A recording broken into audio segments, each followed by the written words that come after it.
नमस्कार.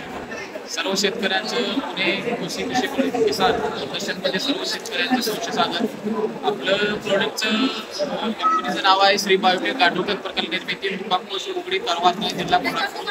आपण या कंपनीमार्फत 22 वर्ष झाले गांडूळखताचे शेतकऱ्यांना गांडूळखत तयार करण्यासाठी माहिती देतोय. आणि गांडूळखत आता बांधव शक्य नाही, त्यामुळं रेडीमेड बेड आपण मार्केटमध्ये आणले. त्यात मॅन्युफॅक्चरर आपण स्वतः असतो आणि त्यामुळे आपलं शेड आहे त्या 80 बाय 80चं मोठं आहे गांडूळाचं खत निर्मिती करण्यासाठी, गांडूळ निर्मिती करण्यासाठी. आणि ह्या प्रोडक्टमध्ये आपण शेतकऱ्यांना 12 बाय 4चा बेड देतोय. ह्या 12 बाय 4च्या बेडमध्ये अशी 3 किलो गांडूळाची पिशवी येते, अशी गांडूळ देतोय. ही गांडूळाची जात जी आहे ती ऑस्ट्रेलियन जाती सिनेपिटेडा आहे.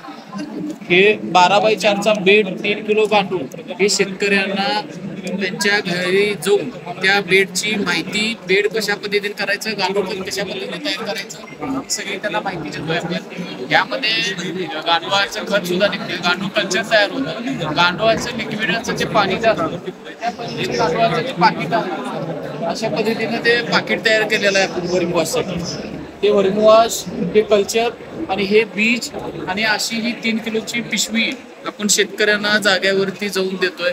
आता गांडूळ खत वापरल्यानंतर शेतकऱ्यांचा फायदा काय होणार की रासायनिक खतामुळे होणारे दुष्परिणाम की जमिनीची सुपीकता कमी होत आहे. त्यामुळे गांडूळ खत टाकल्यानंतर सुपीकता वाढते, जमिनीची निरोगी चांगली राहते. आपण कसं एखाद्या आपल्याला कणकण आली किंवा ताप आलं की आपण क्लीन क्लिअर गोळी करतो, तसं आता शेतकऱ्यांनी शेणखत पहिला टाकत होते की शेणखत टाकल्यामुळे काय होतं की सामान्य शेणखत हे शेतामध्ये मातीत होत नाही. का होत नाही त्याचं कारण ते मातीमध्ये एकजीव झाल्याशिवाय शेणखत हे पिकाला लागत नाही. गांडूळ खत तयार करून टाकल्यानंतर 15 ते 20 दिवसामध्ये गांडूळ खताचा रिझल्ट चांगला लागतो. आणि गांडूळाचं उत्तम प्रकारचं खत हे पीक येतं.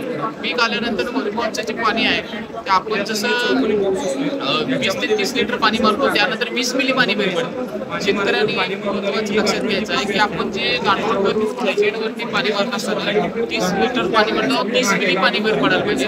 30 मिली पाणी बाहेर पडले की ते आपल्या पिकाला निरोगी चांगलं स्प्रे करता येते, आळवणी करता येते. त्यामुळे पिकावर कुठल्याही दुष्परिणाम होणार नाही किंवा पीक निरोगी राहील, निरगळी कमी राहील, चकाकपणा यायची, फळ कुठलं चांगल्या पद्धतीने हे त्याने अनुभव घेतला पाहिजे. आणि शक्यतो सर्व शेतकऱ्यांना, महाराष्ट्राच्या सर्व शेतकऱ्यांना माझा एक विनंती आहे की आपण पण सर्वांनी गांडूळ खत तयार करून आपल्या शेतीला वापरावं. शेतीमध्ये गांडूळ खताचा वापर केल्यामुळे आपली जमीन सुपीकता होते, याची काळजी घ्या. आणि आपण सर्वांनी स्टॉलला भेट दिल्याबद्दल आपण सर्वांचं सहर्ष स्वागत. मला एकदा आमचे व्हिडिओ करणाऱ्यांचं सुद्धा आम्ही सहर्ष स्वागत करतो. त्यांच्या कंपनीतर्फे त्यांचा आभार मानतो.